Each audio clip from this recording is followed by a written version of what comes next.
Welcome you all my dear students to my channel engineers study. आज हम पढ़ने वाले स्टूडेंट देखो क्या करने वाले हम लोग रिवीजन करने वाले विद प्रैक्टिस एक्सरसाइज। किस चीज़ का रिवीजन करने वाले स्टूडेंट? हम रिवीजन करने वाले present subjunctive mood, past subjunctive mood और पास्ट परफेक्ट सब्जंक्टिव मूड। जो मैंने 3 लेक्चर आपको पढ़ाए हैं उन सब के मिक्स क्वेश्चन यहाँ पर है और मिक्स प्रैक्टिस एक्सरसाइज यहाँ पर दी गई है। ठीक है स्टूडेंट, तो देख लेते हैं आपने कैसा पढ़ा हुआ है। उन सारे लेक्चर को अगर आपने देखा है तो यहाँ पर जितने भी क्वेश्चन मैं आज एक्सप्लेन करने वाला हूँ लगभग 10-10 क्वेश्चन है जो कि सारी तीनों लेक्चर से लिए के कॉन्सेप्ट पे बेस्ड है। ठीक है ना, तो आप कर पाएंगे। ठीक है ना, तो देखो मैं फिर से सारी चीज़ें एक बार लॉजिकल वे में आपको समझा देता हूँ, है ना, कैसे इसके पीछे लॉजिक क्या है, क्या आंसर आने वाला है। ठीक है, देखो क्या है। पहला अटेम्प्ट आप कीजिए, पहले आप ट्राई कीजिए, आप अपना आंसर टिक कीजिए।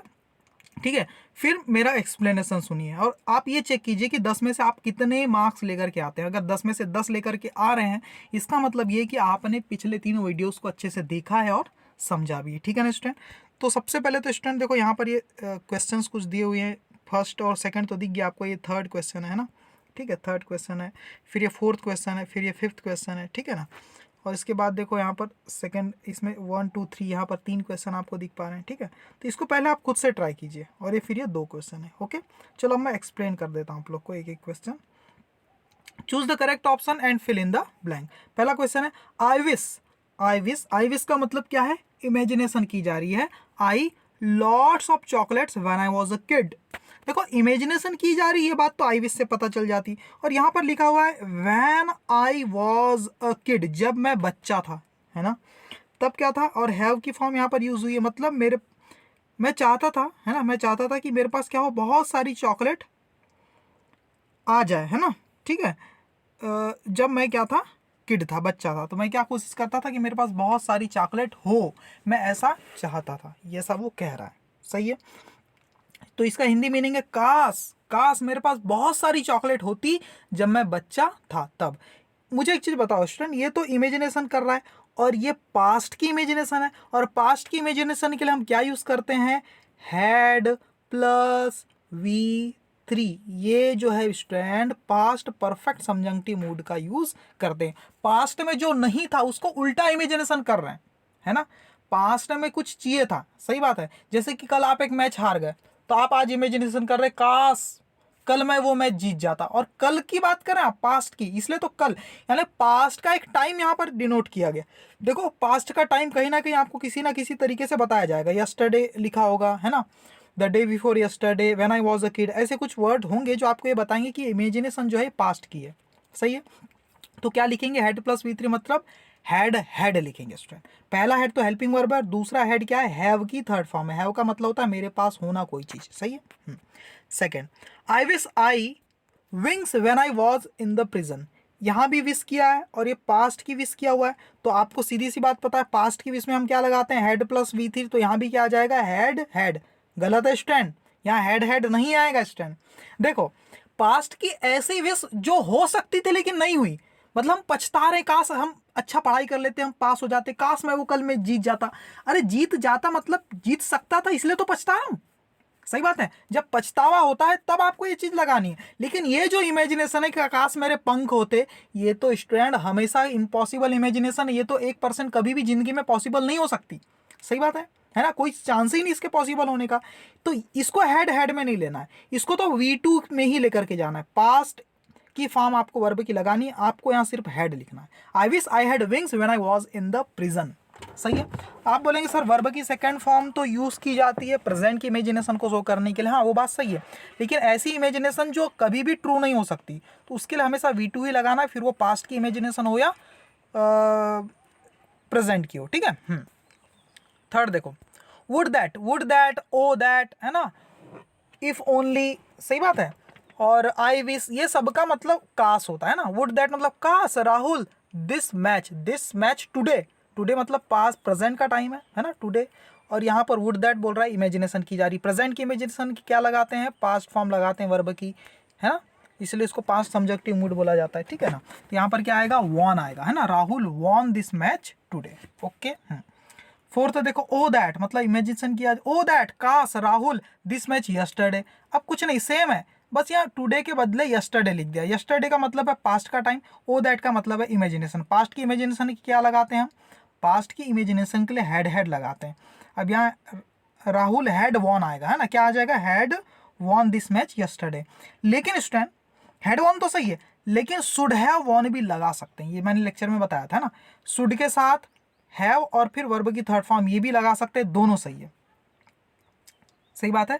वो that Rahul should have von this match, है ना, राहुल को ये मैच जीत लेना चाहिए था, या राहुल ये मैच जीत जाना था राहुल को, है ना, ये मतलब है राहुल को ये मैच जीत जाना था कल, या राहुल को ये मैच जीत जाना चाहिए था, बात वही है। तो यहाँ पर ऑप्शन डी सही है, both B and C, both B and C is the right answer, D. Okay, अब देखो क्या फिफ्थ वाला, I advised that Rahul the company. अब यहाँ एडवाइस किया हुआ है और दैट लगाया हुआ है, मतलब यहाँ स्पीकर अपना ओपिनियन दे रहा है और इस फॉर्मूले के थ्रू दे रहा है। देखो स्ट्रक्चर देखो, सब्जेक्ट है, ओपिनियन शो करने वाला कोई वर्ब है और फिर दैट लगा हुआ है, उसके बाद सब्जेक्ट दिया हुआ है, एक क्लॉज दिया हुआ है ना। तो ये एडवाइस वर्ब का पूरा ऑब्जेक्ट जो है वो दैट से स्टार्ट हुआ है, समझ गए, इसको बोलते हैं ऑब्जेक्ट, दैट यानी ऑब्जेक्टिव फ्रेज, फ्रेज है ये, कहीं ना कहीं नाउन फ्रेज है जो दैट से स्टार्ट हुआ है, समझ गए। तो ऐसे सेंटेंस में क्या करते थे हम, मैंने आपको पढ़ाया ये चीज, प्रेजेंट सबजंक्टिव मूड वाला है, वो हमेशा वर्ब की बेस फॉर्म यूज करते हैं जब स्पीकर अपना आइडिया, ओपिनियन, सजेशन, अपनी विश, अपनी इच्छा, है ना, अपनी वांटिंग को शो करता है, ठीक है। तो यहाँ पर क्या आएगा student, I advised that Rahul join this company, मैंने सलाह दी थी राहुल को कि वो कंपनी को क्या कर ले, ज्वाइन कर ले। तो यहाँ पर आ जाएगा ज्वाइन, ज्वाइन से नहीं आएगा, सही है, हमेशा वर्ब की बेस फॉर्म ही यूज करना होता है। इस क्वेश्चन का लॉजिक बताओ क्या आएगा इसमें, आई सजेस्टेड दैट राहुल, यहाँ पर पास्ट की फॉर्म हो गई, मैंने सजेस्ट किया था कि राहुल को क्या करना चाहिए, अ डॉक्टर, उसे एक डॉक्टर होना चाहिए, डॉक्टर बन जाना चाहिए, when he was only 10 years old, उसे एक डॉक्टर होना चाहिए, ऐसा मैंने उसे सजेस्ट किया था। तो यहाँ पर हमेशा स्टैंड, आई, सजेस्ट और दैट से स्टार्ट हो रहा है। इस टाइप के सिचुएशन में जब स्पीकर अपना प्रेजेंट या पास्ट में कोई ओपिनियन देता है स्टैंड, तब हम क्या लगाते हैं, वर्ब की बेस फॉर्म। तो यहाँ पर आएगा वर्ब की बेस फॉर्म बी, बी का मतलब होता है होना।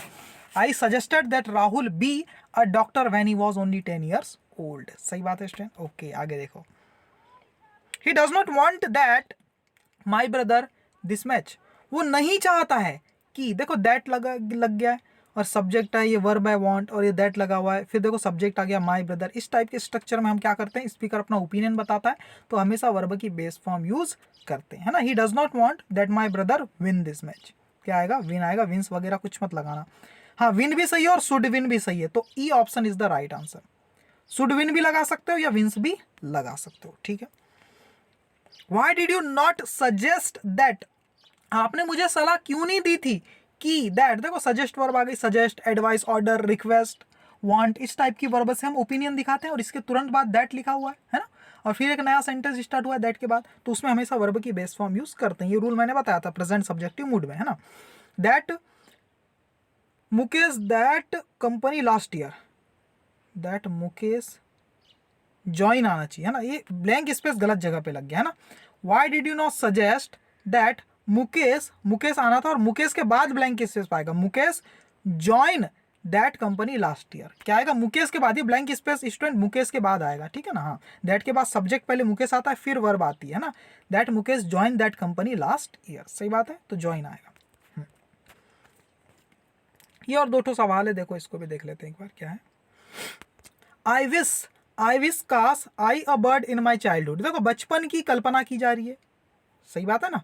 पास्ट की कल्पना के लिए क्या लगाते हैं, सर, हेड प्लस वर्ब की थर्ड फॉर्म, और यहाँ पर होता बोल रहा है, होने की बात है, मैं कुछ होता, सब्जेक्ट के स्टेट की बात कर रहे हैं, मतलब बी की थर्ड फॉर्म क्या होती है, बीन होती, तो हेड बीन आना चाहिए आपके हिसाब से। लेकिन स्टूडेंट हेड बीन मतलब काश मैं बचपन में पक्षी होता, क्या वो हो सकता था क्या पक्षी, नहीं हो सकता था ना। तो ऐसी कल्पना है जो कभी भी पॉसिबल नहीं है, कोई 1% चांस ही नहीं इसके पॉसिबल होने के, तो इसको पास्ट परफेक्ट में नहीं लिखते, जो पॉसिबल था लेकिन नहीं हो पाया उसको लिखते हैं स्टूडेंट पास्ट परफेक्ट मूड में। तो यहाँ पर आपको पास्ट मूड ही लगाना है, I wish I were a bird in my childhood, यही लिखना है आपको, वर लगाना है। बी की पास्ट फॉर्म क्या होती है, वॉज या वर होती है, लेकिन हम हमेशा इमेजिनरी सेंटेंस में वॉज का यूज नहीं करते, वर का ही करते हैं, इसलिए वर आएगा, ठीक है ना। आगे देखो, आई विश आई अ बर्ड नाउ, अब अभी की बात करें या पास्ट की, लेकिन ये एकदम ही अनरियल इमेजिनेशन है जो कभी संभव ही नहीं है, उसके लिए हमेशा वर्ब की सेकंड फॉर्म ही यूज करते हैं। तो यहाँ भी क्या यूज करना पड़ेगा आपको, were. I wish I were a bird now, काश मैं आज एक पक्षी होता। क्लियर, समझ में आ गया होगा मुझे लगता है। कैसा लगा वीडियो लेक्चर, आपका रिवीजन हुआ कि नहीं, आपने कितने क्वेश्चन सही किए 10 क्वेश्चन में से, कमेंट करके मुझे ज़रूर बताइएगा। Okay, thank you very much my dear students.